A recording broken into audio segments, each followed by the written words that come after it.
themes and discussions of murder and assault that some people may find offensive due to this case's graphic nature. We require extreme caution for children under 13. Everyone grabs his beer, and let's talk some true crime. To be honest, there is nothing more tragic in the world of true crime than the murder of a child. Yet, there is something about this case in particular that scars researchers more than most. In June of 1977, 3 young Girl Scouts went off to summer camp for 2 weeks of adventure and fun, but they would not return. They would have been scared on their first night in the dark, dense, and unfamiliar woodland of Camp Scott. Hopefully, they were comforted somewhat by what we all tell our kids. There are no monsters, and there is nothing to be scared of. But, for these 3 unfortunate children, those words were a well-meaning lie. And their murder reminds us all that sometimes we do lie if only to make ourselves feel better. Usually, there are no ramifications as awful as what happened at Camp Scott. If their killing was not wrong enough, the trial and acquittal of the only official suspect was like salt in the wound. A wound that has never healed for those involved. Was he a guilty man, acquitted off the back of a terrible police investigation? Or was he framed because of his race and prior convictions as for some belief? This video aims to cover the extensive story that is the case of the Oklahoma Girl Scout murders. In 1928, the camp opened its doors to girls from 10 to 18 years of age, allowing them to spend a couple of summer weeks in the beautiful Ozark Hills of Oklahoma. A brochure from 1946 is still available till now and gives a great insight into what the camp was like back then. Cover image from the 1946 Camp Scott brochure. By 1977, the Magic Empire Girl Scout Council was being run and had grown to include 10 campsites, a great hall, and a swimming pool. Situated within 410 acres to the left bank of Snake Creek, each camp was placed near the main thoroughfare, the Cookie Trail. The sites were given Native American tribe names. They consisted of canvas tents atop wooden platforms, roughly set around a stone-encircled campfire. The girls would find themselves, new friends and playmates, within their tribe, safely overseen by counselors who would have their own tent. There was enough room for 4 scouts to share each tent. Girls arriving at the camp would have been driven by bus, heading in from the north entrance, which is not visible on this diagram. Map showing the southern half of Camp Scott. Not all 10 campsites are visible. Some of these features are still visible on Google Maps today. Positions are approximate. The land lay sometimes dictated that the tents were not evenly spaced, nor were the campsites placed equally along the Cookie Trail. Because of this, Kiowa Camp happened to be set furthest west and more isolated away from the trail. And within Kiowa Camp, Tent 8 was set slightly apart. Its view from the counselor's tent was also obscured by the shower block. We will examine this layout later. When researching this case, you may sometimes find the victim's tent referred to as either Tent 7 or Tent 8. This is due to 2 conventions the camp had in numbering the tents, depending on whether they included the counselor's tents. Therefore both numbers can be used correctly, but I stick with tent number 8 as I think that is used most commonly. Although the Oklahoma landscape sounds ideal for childhood exploration, the dense woodland can also seem foreboding and scary. Locals describe uneasy feelings or being watched, which they put down to the lack of visibility in some parts of the forest. One can easily imagine how amplified those feelings would be in the pitch black of the night once the campfire had died out. Literally, it was their first and last night of the camp. On June 12, 1977, the busloads of Girl Scouts entered Camp Scott, a few miles south of Locust Grove, Oklahoma. Only once they arrived did they find out which campsite they were assigned to. 18-year-olds Carla Wilhite and Susan Ewing, and Dee Elder, 20, were appointed counselors to Kiowa Camp. Amongst their 27 girls, 3 would be assigned to Tent 8 Lori Lee Farmer, 8, Michelle Heather Hughes, 9, and Doris Denise Milner, 10. The evening brought with it a rainy thunderstorm, and the girls spent time in their tents writing letters to their families. The counselors would not have been looking forward to this first night, as it was often punctuated by the screams and giggles of the overexcited girls as they got used to their new surroundings. But there were strange occurrences during the night. We may not be sure who it was, but we can be confident that someone was stalking the campsites once darkness settled over the forest. It is impossible to create an exact timeline, but testimony from various parties paints a detailed picture. It is difficult to say whether, in hindsight, more should have been done to investigate at the time. But we must also realize that a nighttime search of thick undergrowth would have been very impractical and probably fruitless. Could a counselor have stayed guard at each site all night? Yes, but would that have seemed reasonable at the time? It is hard to say. Let me tell you about the timeline of the night June 12th into June 13th. At some time before 10 p.m. on June 12th, the counselor of Comanche Camp sees the light in the forest moving north towards Kiowa Camp. At 10 p.m., D. Elder makes a tent check of Kiowa and is satisfied that everything is okay. Around midnight, Carla Wilhite has to head over to the restrooms to escort some noisy girls back to their tents. By 1:30 a.m., girls in Tent 6 are still making noise, and the understandably frustrated Carla Wilhite shines her torch in their direction and shouts at them to stop. It is at that time that she hears a strange sound coming from behind the tents. Someone cry for the children. One can sense that she struggles to find the words to accurately describe it. A low, guttural sound somewhat like a frog and a bullhorn. When she shines her torch in the direction of the noise, it stops. She heads back to her tent and goes to sleep. The noise is heard intermittently after that. Around 3 a.m., there are 2 reports of girls in other camps being woken by noises. One piece is of a single scream. May have been earlier, around 1 a.m., and the other is of a girl crying out for her mother.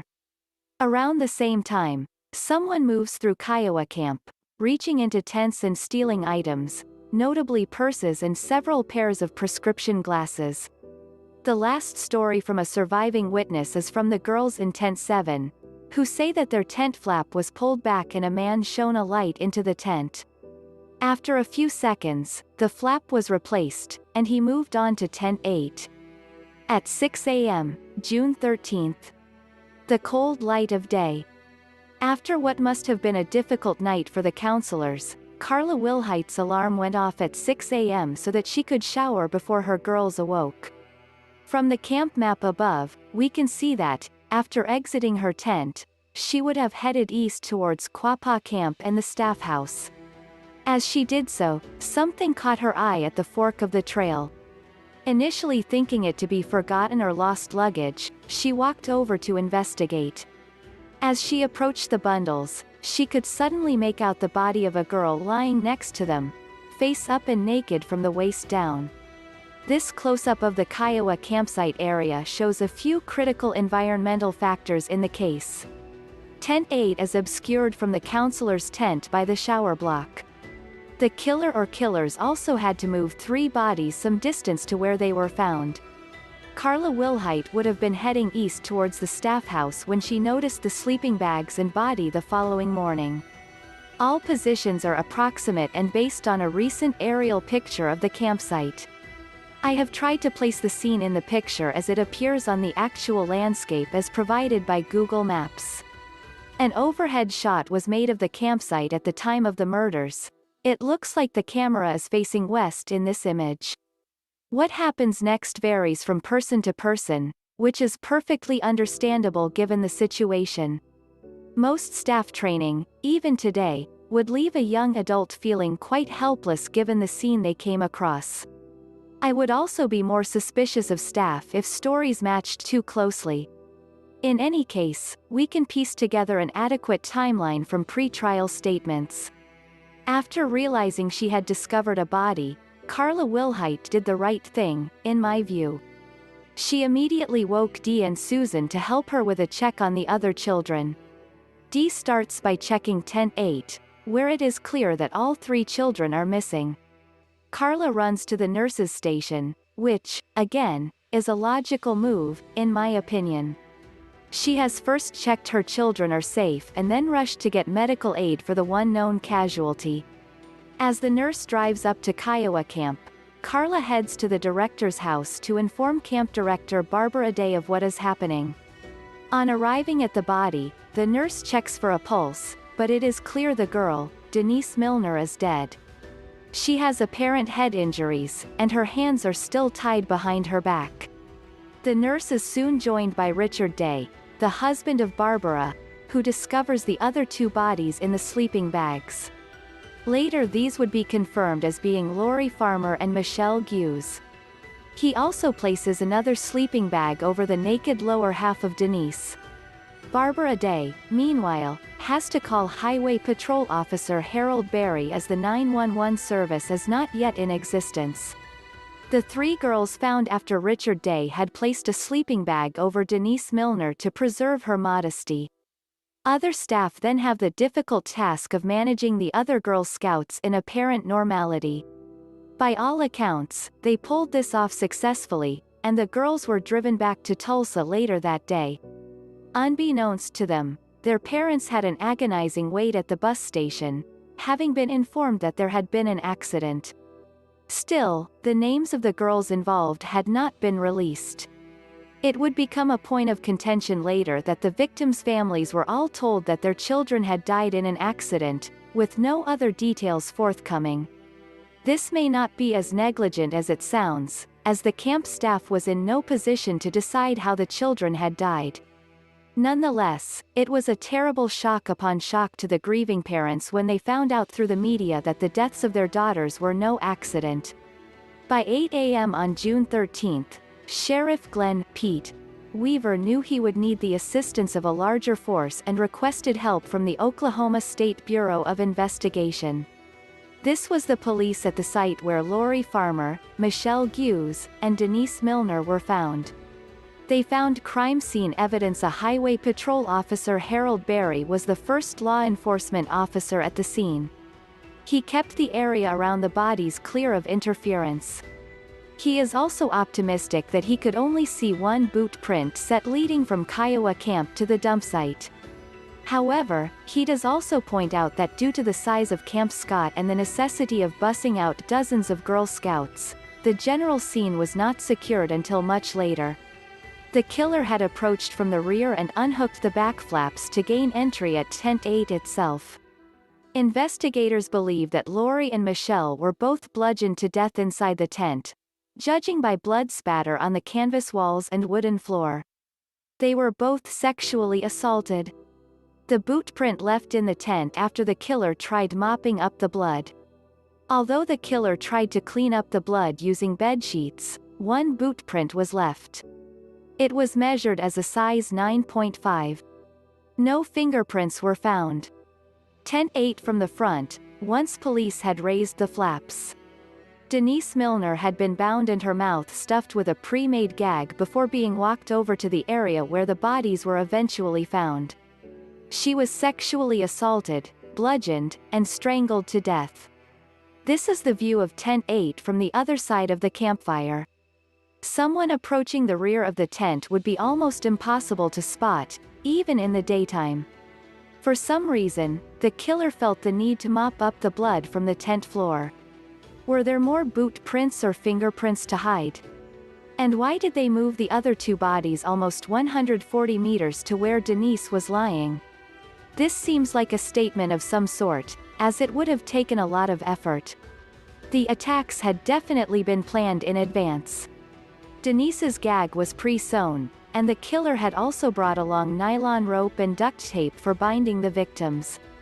Semen was found on each body, and a red flashlight was found next to them. Was this flashlight the one people had seen moving through the camp the night before? The autopsy would further confound the case when the coroner found that weapons used were held in both the left and right hands. It was also evident that more than one weapon was used in the bludgeoning, and 2 different knots had been used in tying the girls. Were these signs of a second killer? The guns themselves were never found. It was soon learned that the rope and tape had recently been stolen from a farm 1 mile from Camp Scott. The farmer, Jack Schroff, had an alibi for the night in question and also passed a voluntary lie detector test. But this did not stop local media from printing his picture under the headline, "Slayer," in an early article. This would be the opening salvo in a case that would begin to pit police against media against the community. Before long, the locals would also be fractured by claims of racism, planted evidence, and mistrust. The investigation was only to get more complicated. The only other physical evidence seemed to be a hair caught in the duct tape that did not belong to one of the girls. Within a couple of days, the OSBI had eliminated all obvious males as suspects, namely Jack Schroff, Richard Day, and Camp Ranger Ben Woodward. Sheriff Weaver had one more man on his mind who, at first glance, was a likely suspect. Cherokee Indian Gene Leroy Hart had been on the run for 4 years after escaping from Weaver's own Mays County Jail. He was known to be in the Ozarks area.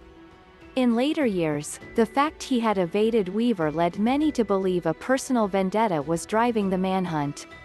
This was exacerbated by the fact that not one piece of physical evidence tied him to the scene at this time.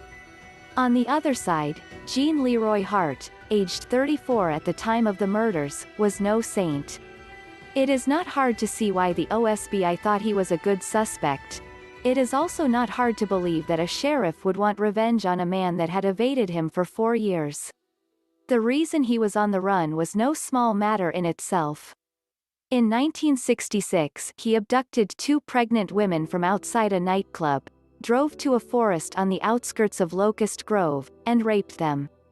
The women were bound with duct tape and rope, and he had used their prescription glasses while driving. After the rapes, in an apparent attempt at homicide, he closed off their noses and mouths with duct tape and left them to die in the woods. Luckily, the victims survived. One described Hart as being incoherent during the rape, and that he made strange, growling noises. Hart disappeared while on parole for these crimes, eventually arrested a second time for burglary. He was known to have committed 3 in total. In each case, the victims were asleep in their houses at the time. Many burglars do not risk that kind of activity. They have no desire to be in proximity to the people they are robbing. The fact Hart did this on multiple occasions would not be looked on favorably by a forensic psychologist today. Hart admitted to both the rapes and burglaries, sentenced to a total of 305 years. The harshness of the sentence reflected the fact he had tried to evade the first trial, attempted to kill his rape victims, and committed further crimes while on parole. It must have really got to Weaver that Hart managed to escape his jail in 1973 by sawing through the bars to his cell window. However, given the description above, Gene Leroy Hart still makes an excellent suspect, and the OSBI was right to hunt him down after 4 years on the run. On the trial of the suspect, it was suspected that many in the Cherokee community were helping Hart to evade capture in the weeks that followed. At the time of the manhunt, Angie Jake, editor of the Tulsa Indian News, said, "Hart pulled the wool over the police's eyes for so long, and he frustrated them. So, when his name popped up, they blamed it on him." And Ross Swimmer, principal chief of the Cherokee Nation in 1977, said, "These people were acting emotionally, simply trying to help out a fellow Cherokee." Fears grew that Hart was being framed as rumors began that the OSBI planted evidence to convict him. It was also leaked to the press that sperm was found in the semen evidence, but Hart was known to have had a vasectomy. Not all Cherokee felt the same. OSBI agents Larry Bowles and Harvey Pratt were both from the same tribe, and they received help from a respected medicine man named Crying Wolf. It was undoubtedly a challenging time for relations between the different peoples of Oklahoma. To say the hunt was tough on searchers would be an understatement. This map gives an idea of the area's size and how much of it is covered in dense woodland on steep hills. Various points of interest have been tagged. Tracker dogs were brought in but created no leads. The forest was so dense that it was not uncommon for some of the 600 searchers to become lost on occasion. One searcher found themselves covered in over 100 ticks after a single day. Another quit after one session as the going was too harsh. But, mainly with tip-offs from locals, clues did start to trickle in. 3 promising leads involved caves. Cave 1, in the mountain overlooking Camp Scott, OSBI agent Arthur Leanville found a cave with some unusual items. Red underwear, a picture of 2 women, which looked like a wedding photo, and a newspaper were found along with a pair of glasses that belonged to a Camp Scott counselor. A further link to the camp was made when it was discovered that part of the newspaper had been torn out and matched some found inside the red flashlight at the crime scene. The paper had been used to wedge the batteries and restore a loose connection. The pictures of the women were publicized nationwide, and it paid off. A prison officer recognized them from a part-time job as a wedding photographer. As part of a photography course in prison, Gene Leroy Hart had helped develop the photos. It also transpired that the cave, and Camp Scott, were within walking distance of Hart's mother's home. Cave 2 2 weeks after the murders, a farmer reported that he had seen Gene Hart on a hillside. On further investigation, Agent Harvey Pratt found this formation of 4 fires and cigarette butts. As a Cherokee himself, Pratt recognized the formation, the cedar wood used, and the fact the cigarettes' filters were torn off as an indication of a native Indian smoke ritual. The butts tested positive for the same O-type blood as Hart. A boot print was also found that matched the size of the bloody image in Tent 8. And here we have a conundrum, for Gene Leroy Hart had size 11 feet. Was this another indication of a second killer? And for Cave 3, it was found around 1 mile from the camp, on the land of Jack Schroff. A prisoner confined in police about its existence, claiming he had met Hart there after the murders. This prisoner was 16 years old at the time and would later be convicted of killing his own 3-year-old son.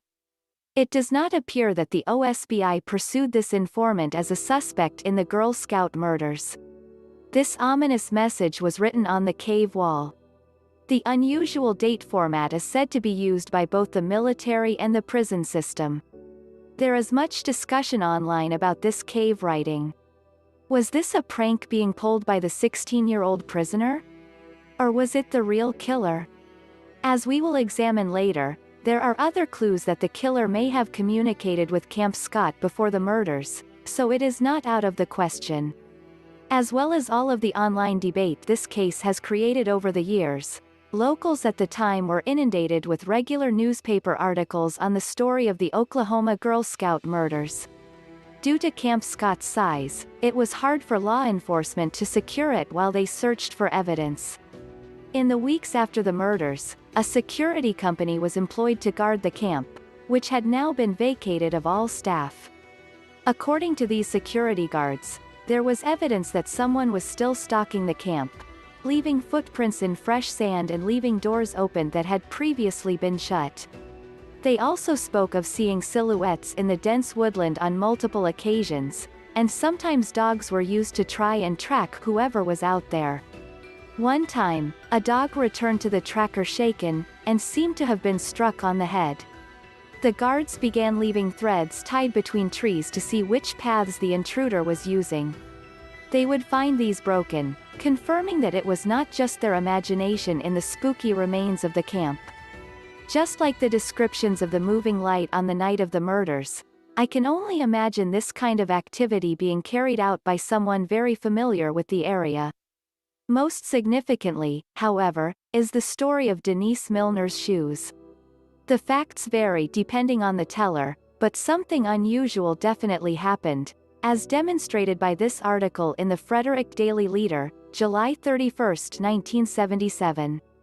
On this occasion, guards returned to the Great Hall, which was acting as their office, after searching for the intruder when they found a bag had been left by the door. This bag contained pink socks and a pair of tennis shoes with the name, Denise Milner, written inside. Both socks and shoes were wet. Denise's mother is insistent that pink socks and tennis shoes were missing from the items returned to her. Equally, the OSBI insists that all shoes were accounted for. There is no doubting Mrs. Milner. But did the OSBI make a mistake?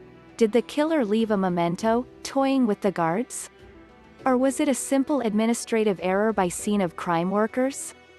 In contradiction to the official line, Tom Kennedy, deputy director of the OSBI at the time, said that 2 pairs of shoes were already in evidence lockers.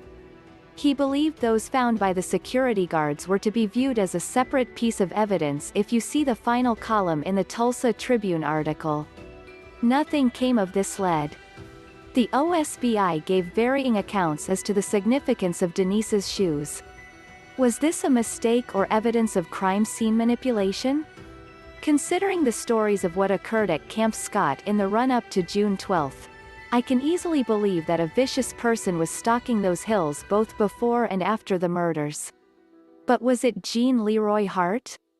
After nearly 10 months of hunting, the OSBI got the break they needed.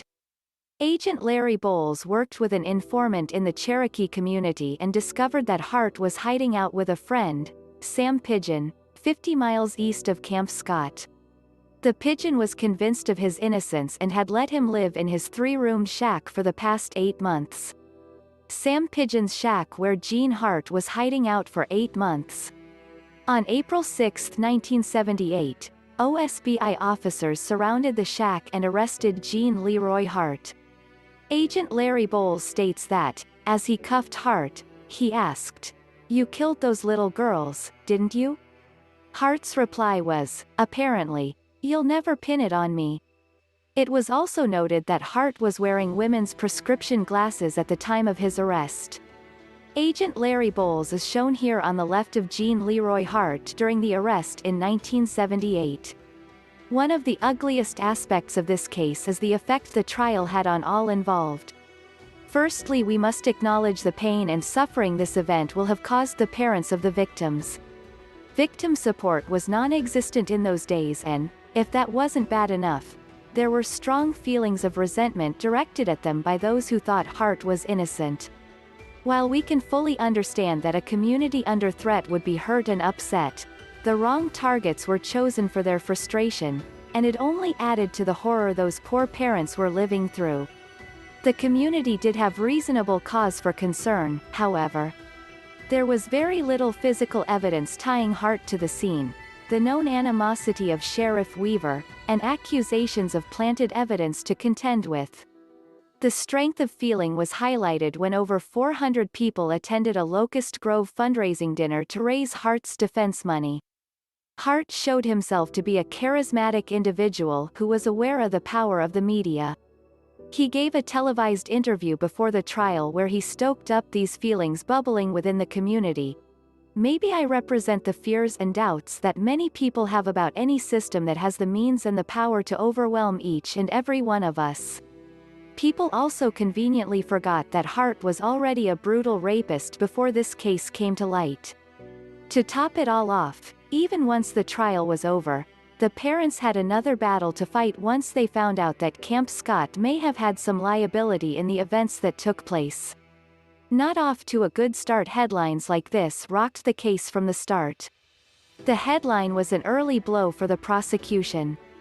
Mayes County District Attorney Sid Wise was found to have signed a contract with the Pryor Daily News editor.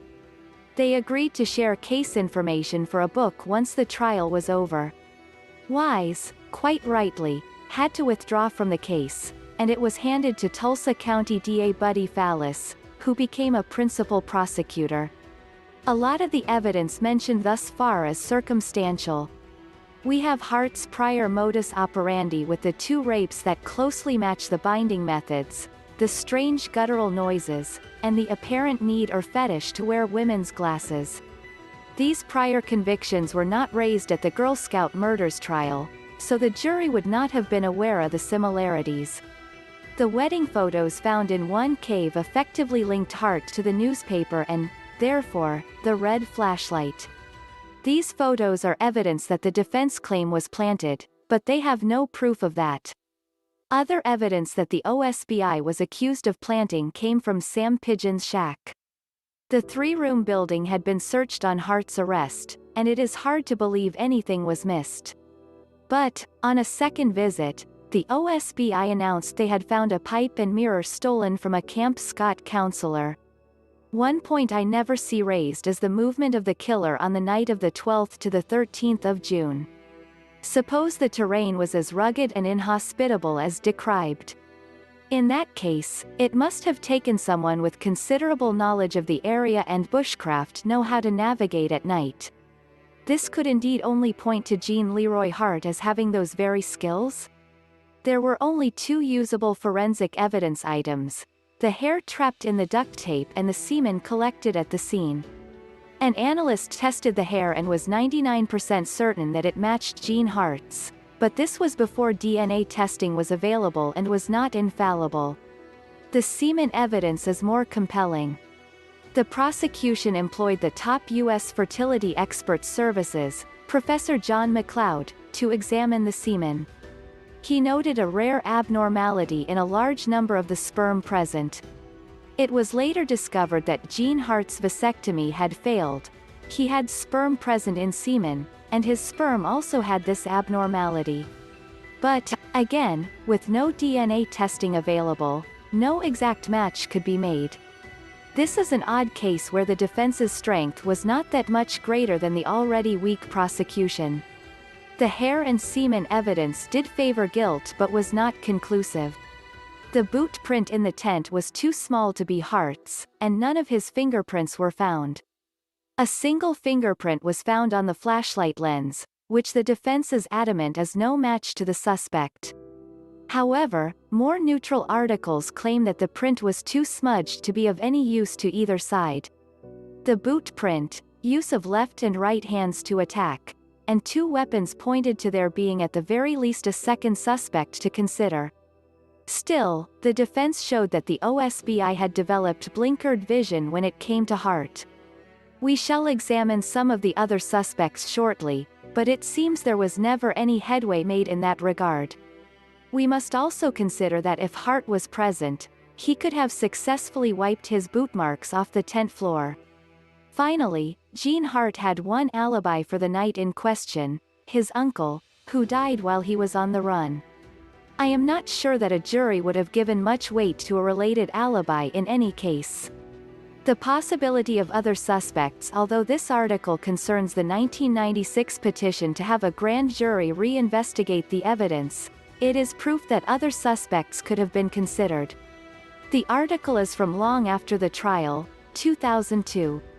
But it is evident that there were other men the OSBI should have investigated in more detail at the time of the murders. This is, of course, a pitfall of the armchair detective. For all we know, the OSBI holds extensive files on these men that led to nothing. A future FOIA request may help with this in a few years. A lot of the chatter online about other suspects amounts to little more than hearsay, but some areas are worth attention. The investigator that brought some of the other suspects' names to light in the grand jury petition apparently had to go into hiding because they threatened his life. It appears that particular investigation petered out as a result, and the grand jury was never called. In 1979, Stevens was serving a life sentence with Associate Dwayne Peters for the kidnap and rape of a teacher. The OSBI interviewed Peters after he told them Stevens had confessed to the Girl Scout murders in 1977. If the paper article is to be believed, he was seen the morning after the murders with blood on his hands. There is a different twist to the Stevens angle that gives it more credence. In the trial notes available online, Joyce Payne, mother to one of Stevens' friends Larry Payne, gave a statement to police. According to defense attorney Garvin Isaacs, Joyce identified the flashlight mentioned as being the same one found at the crime scene. It later transpired that Joyce Payne was having a relationship with Dwayne Peters, and they may have been plotting to win Peters a lesser sentence for cooperation in this case. This promising lead looks to have been a hoax. Dr. McLeod also examined semen samples from both Stevens and Peters and found they were no match for the abnormal samples taken at Camp Scott. The witness who saw blood on Stevens' hands was not involved in that hoax, so that question remains unanswered.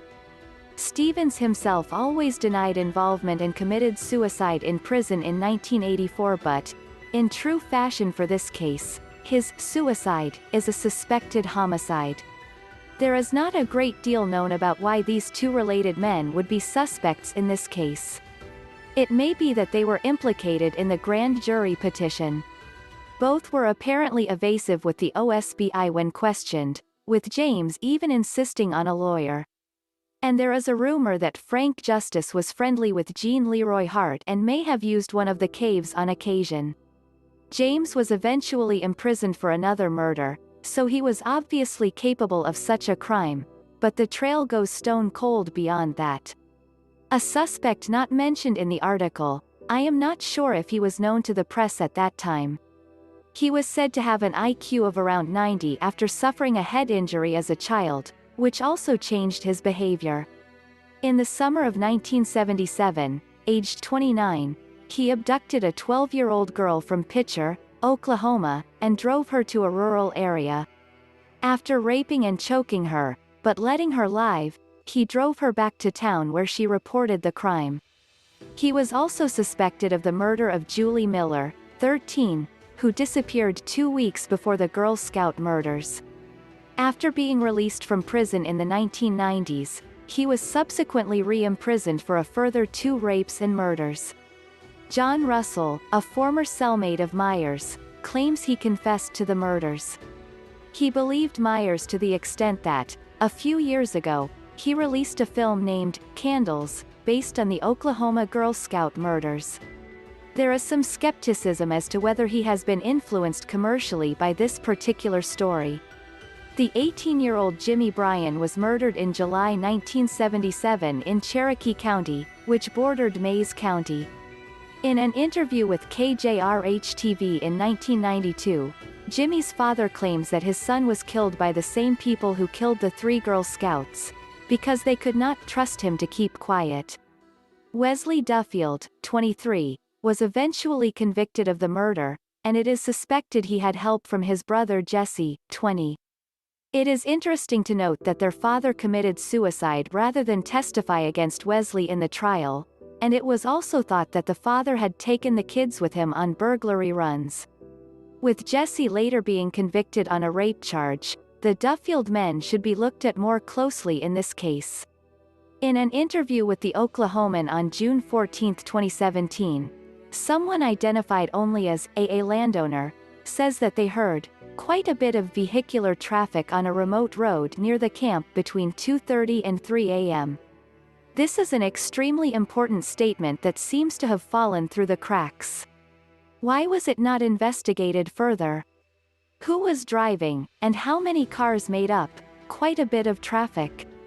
Over the course of 6 hours of deliberation, with no Native Americans on the jury, Gene Leroy Hart was found not guilty.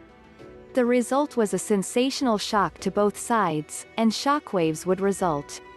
22 agents resigned from the OSBI after the trial, whether through emotional distress or questions of integrity. DA Buddy Fallis also left, telling reporters that he believed Hart was the one and only guilty party. Lori Farmer's mother describes being ushered into the judge's chamber after the trial, where he told her, "Sometimes in our system of justice, even those who are guilty walk free." After the trial, Hart was transported back to prison to live out the remaining 300 years of his other sentences. A few weeks later, on June 4, 1979, he took a run in the prison yard after some vigorous exercise. During that run, he suffered a severe heart attack, collapsed and died. The autopsy on his body confirmed for sure that his vasectomy had not been successful. Again forgetting that this man was already a convicted rapist and guilty of attempted murder, 1,300 people attended his funeral. In 2008 it was announced that further testing had been done on the available DNA evidence. For the most part, it was a depressing situation, given that the evidence had not been stored well enough to preserve the samples properly. But there was one interesting result, as reported by the Oklahoman, June 25, 2008. It is interesting to read that Lori Farmer's mother believes that a female was present during the attacks. I can find no source where she elaborates on that point. But it must also be considered that not all 3 girls could be excluded from the result. Not only that, by 2008, there was no way to tell whether it was contamination from an innocent tent visit by a counselor or other Girl Scout before the murders took place. Yet again we are presented with a frustrating dead end. I can find no record of the OSBI ever suspecting any female camp staff member of being involved in these crimes in any way. The trial against Gene Leroy Hart brought other matters to the surface, namely that there may have been grounds to suspect the girls at the camp were in danger before June 12, 1977. The 3 victims' families sued the Magic Empire Girl Scouts Council for $2.5 million each.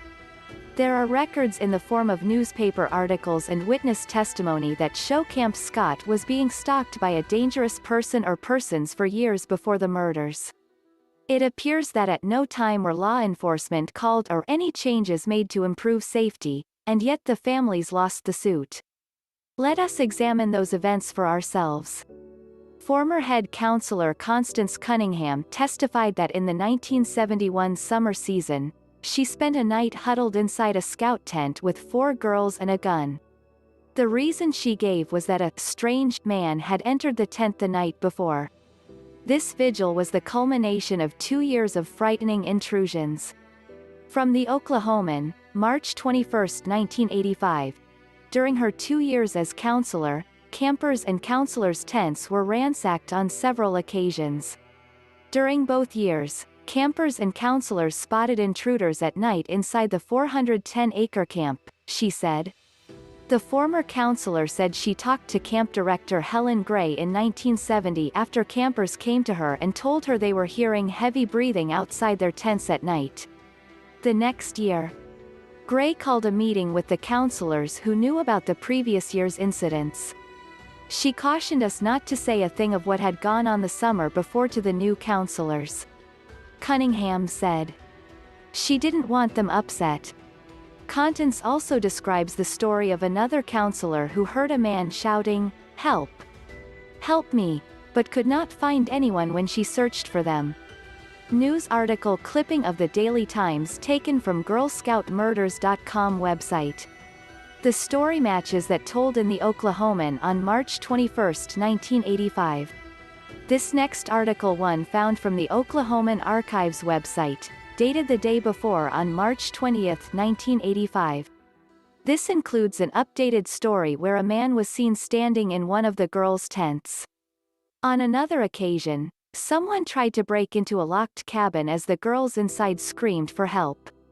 With stories like these being told, it is a surprise that the Magic Empire was not held at least somewhat accountable for child safety. It is clear that men with dark motives knew that Camp Scott was an easy target. It is also unlikely that Gene Hart was responsible for every incident, especially the ones from the early 1970s. But some things happened in the weeks leading up to the murders that could very well have been done by the killer. Once counselor, Michelle Hoffman, testified that in April 1977, her eyeglasses were stolen from a cabin. She also had doughnuts stolen out of a box, replaced by an ominous note that read, "4 girls will be murdered at camp this summer." If this wasn't a testimony given under oath, it would sound like an urban legend. Would a killer really be that brazen?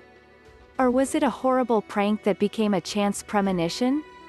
Unfortunately, the note has deemed a joke at the time and thrown away. Apparently, an effigy of a man was also found hanging from a tree around the same time, but this was discounted by Barbara Day. The 3 pages of Carla's pretrial testimony from which that edited extract is taken can be viewed in full here. Carla Wilhite Pretrial Testimony Part 3, Carla Wilhite Pretrial Testimony Part 1, Carla Wilhite Pretrial Testimony Part 2, Carla Wilhite Pretrial Testimony Part 3. This testimony also mentioned the 6-inch tear that was found on the rear of Tent 7 on June 12 before the girls arrived. It was never ascertained whether this tear was done by knife or weather, but considering there had been other stories of tents being slashed with a knife, it is logical to assume that this time was no different. Whether or not Magic Empire should be morally responsible for what happened in 1977 is difficult to answer. But, whatever someone may think of that, I am sure most people would agree that the camp's attendance on June 12 would have been far lower if these stories had been public knowledge. In 2018, the Mayes County Sheriff announced that they would be carrying out a new round of DNA testing. As of August 2019, it has been 18 months with no word of a result. I fear the samples are far too contaminated or degraded by now to yield results. But there is also the hope that they have fallen silent due to new leads, or they may be pursuing traditional DNA routes made famous by the Ons case. I also have my doubts as to the success of any genealogy-based search. The Ons case was quite unique in that a few highly dedicated officers and retirees acted as archivists for a lot of the evidence. This ensured the investigation would never suffer from problems of this nature, although many rape kits were destroyed once the statute of limitations had expired. We had already been told in 2008 that the DNA testing was inconclusive. There is a slim hope that recent advances in that technology will overcome those problems. Finally, we have the problem of Gene Hart's ancestry or any other suspect of Native American origin. We may find that the community as a whole has shunned this fashion for genealogy websites, and there may be very little base data to work with.